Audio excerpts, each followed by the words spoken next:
ஹாய்ங்க. இன்னைக்கு பார்த்தீங்கன்னா நம்ம வீட்டில் வந்து இன்னைக்கு ரசம் பருப்பு குழம்பு. அதுவும் வந்து இன்னைக்கு நான் எப்படி பண்ணினேன்றதை பார்த்தீங்கன்னா இன்னைக்கு ஒரு vlog-ஆ வந்து நம்மளுடைய அஃபிஷியலில் போட்டிருக்கேன். சூப்பரான ஒரு ரெசிபிங்க. அது நான் எப்படி பண்ணுவேன்றதே அதில் போட்டிருக்கேன். நீங்கள் கண்டிப்பாக பார்க்கணும். சரியா? லிங்க் நான் வந்து ஸ்டோரியில் கொடுக்குறேன்.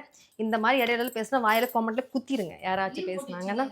ஆமாம், பார்த்தீங்கன்னா இன்னைக்கு எங்கள் வீட்டில் பார்த்தீங்கன்னா இன்னைக்கு கெட்டி பருப்புங்க. ஷூ கெட்டி பருப்பு.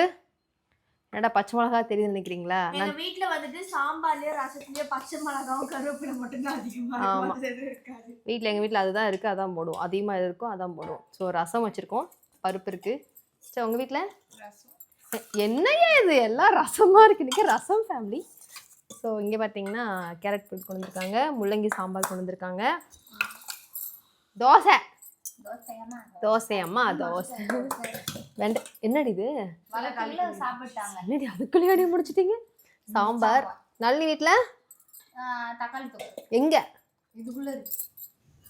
ஸோ எனக்கு எங்கள் வீட்டில் இதுதான் கரெக்டாக. நம்ம எப்போயுமே வந்து 1 to 2:30 நம்ம 1 to 2 நம்ம சாப்பிட்ருவோம். கரெக்டாக நம்ம 2:15 லைவ் போட்டுடலாம். ஓகேடா? 2:15 லைவ் போட்டுடலாம். ஸோ நாங்கள் சாப்பிட போகிறோம், நீங்கள் சாப்பிட போங்க. இன்றைக்கி உங்கள் வீட்டில் என்னென்ன ஸ்பெஷல்னு கீழே கமெண்ட்டில் சொல்லுங்கள். தேங்க்யூ.